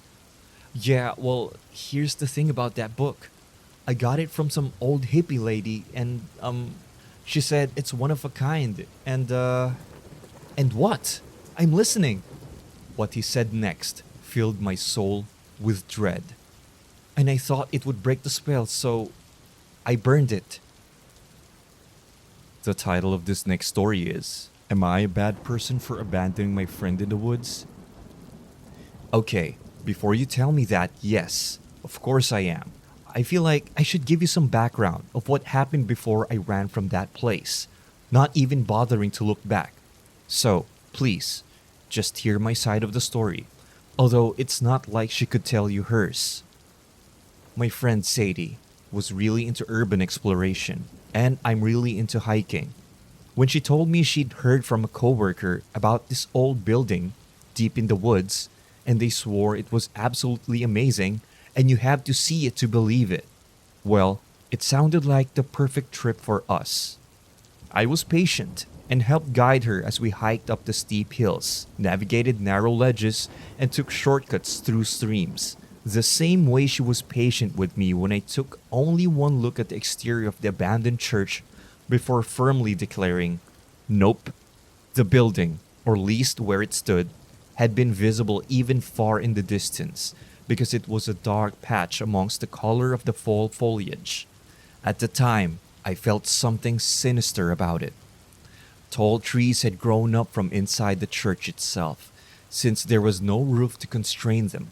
Judging by their height, probably many decades ago, they were blackened, as if by rot, leafless, and seemingly dead, standing in stark contrast to those around them. The younger trees had contorted themselves to reach sunlight through paneless windows as if trying to escape the same fate. I've heard some places that were deserted by humans described as being reclaimed by nature, but nature clearly wanted nothing to do with this place. Other than the trees emerging from it, the rest of the woods seemed to reject it entirely.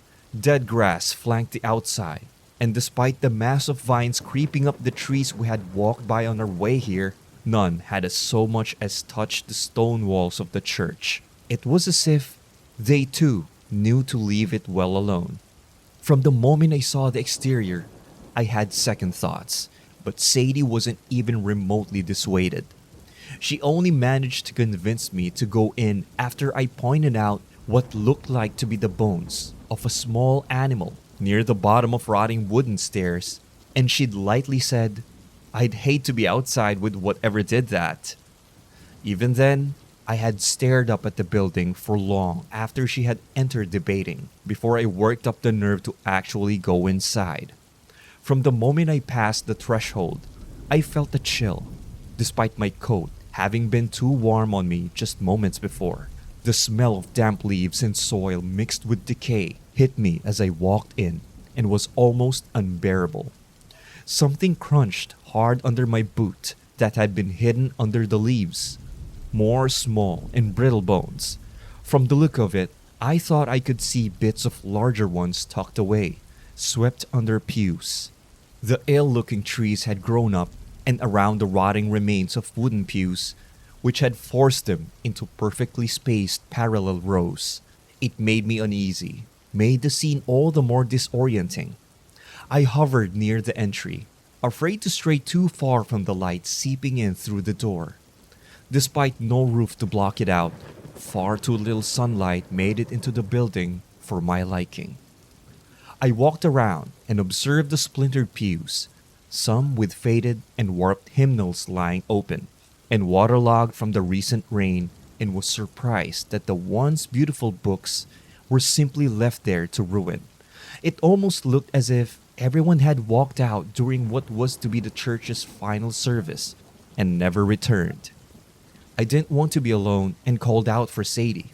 The sound of dead branches breaking underfoot greeted me off to the side, so I began to head towards that direction, until I heard her voice call out to me from straight ahead. I took one last uncomfortable look towards where I had heard something moving, and I thought I saw a fleeting glimpse of someone standing amongst the trees, but when I looked again, they were gone.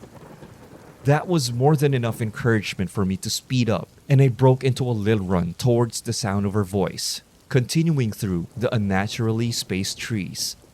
When I called out for her again, she didn't answer. I heard a humming sound instead, and walked towards it instinctively.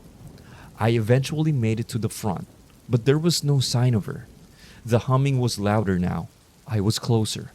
Where an altar had once stood, there was instead a jagged and deep-looking pit.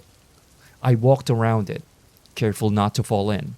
The air rising up from it was cold, colder than the rest of the church, and somehow managed to smell even worse than the rest of the building too. I tried not to get too close, but from what I could see, it was noticeably deep.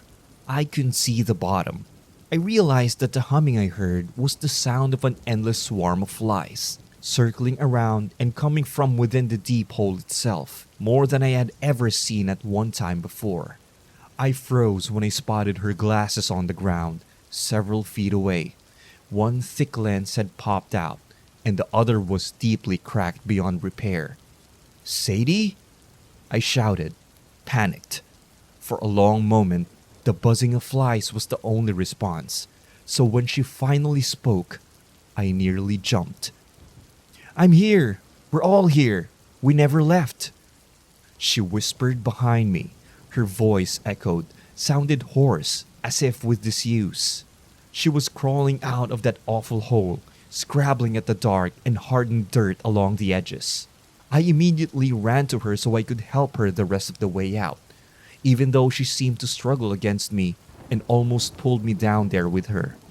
She was dirty, her black hair wet with blood and matted around her head. She was dismissive as I fussed about her injuries, like the concerning gash on the back of her head that trickled bright blood around the neck of her coat, and how part of one eyelid was completely torn through.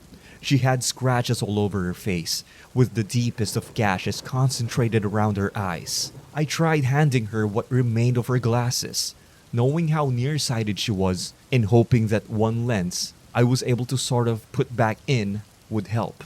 But she pushed them away. "Oh, I don't need those to see anymore," she giggled. "What was down there?" I whispered. "I can show you," she replied with a smile. "I didn't want to see it first, but they helped me." I laughed nervously, unsure of what to do or say.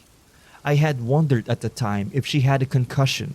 I realized that she'd positioned herself so that she stood in front of me, with the pit to my back and my heels less than a foot away from the jagged edge. I could smell it before I heard the sound of something wet, smooth, arising from the pit as it brushed against the packed dirt. I could hear its movement behind me. "Iris, please, look," she pleaded, while the blood from her cuts and eyelid dripped down her face. I could see something casting a shadow on her. In the limited sight that seeped from the door and between the trees, she stared up at it and looked positively overjoyed. The shadowy details I could make out had for some reason terrified me, so I certainly had no interest in looking at it straight on. I tried elbowing past her, but despite me having both height and weight on my side, she tackled me to the ground easily after only a few stumbled steps. She scratched at me with dirty and sharply ragged nails, eyes wild, desperately trying to pry my eyelids open. I could hear it coming closer, gliding over the wet leaves. I squeezed my eyes shut so hard it hurt. With particularly violent yank, and while digging into the fragile and thin skin under my eyes, she finally succeeded. Dazed, I looked at her and saw her staring upwards reverently, her eyes now leaking a mixture of tears and blood.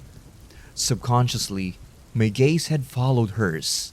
When I saw it, I expected a change, something terrible beyond words, especially after I had felt it behind me, smelled the scent of fetid meat mixed with damp earth.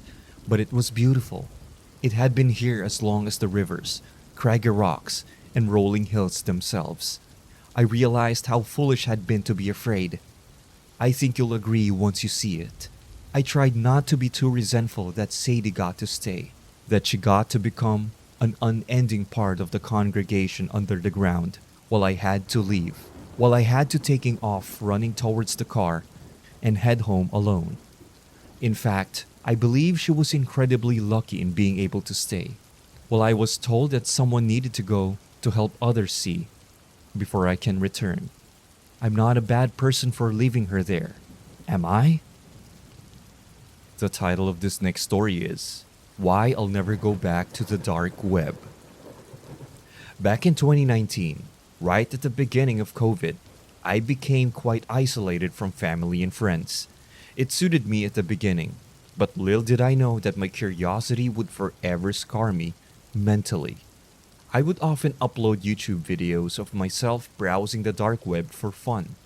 And until December 4 of this year, as usual, I'd had a brief run through user-submitted links to make sure everything was okay for YouTube and its rules.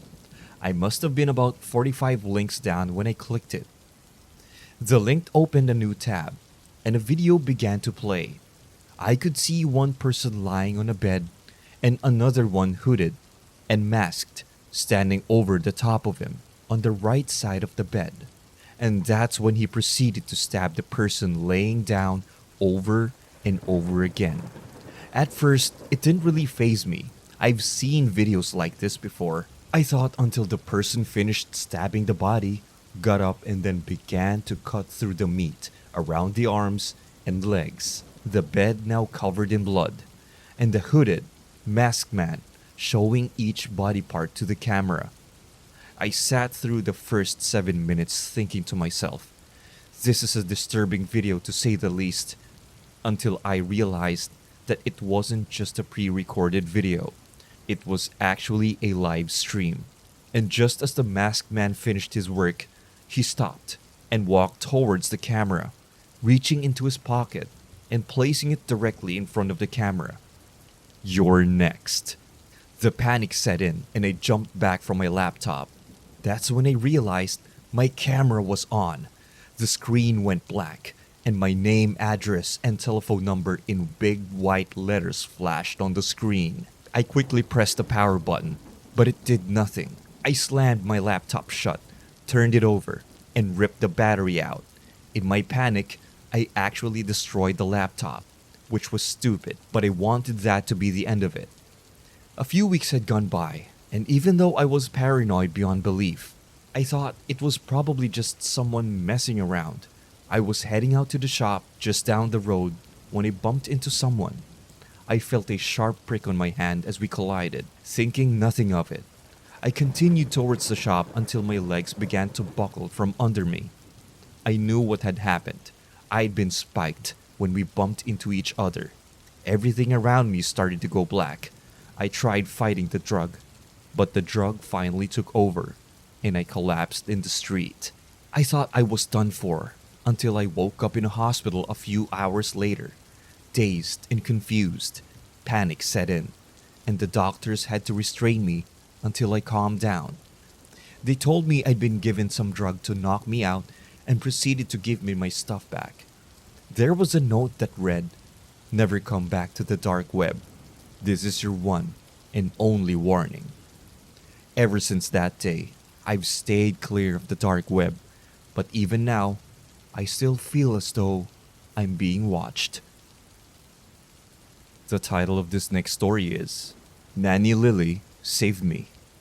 I was going to end my life. I had it all planned out. Didn't tell anyone and was going to do it in my flat, alone and out of the way. Please don't come to this post telling me how selfish I am, how I was wrong, etc. I already know. The day before, I made sure I spent time with my family and actually took time to sit and listen to them.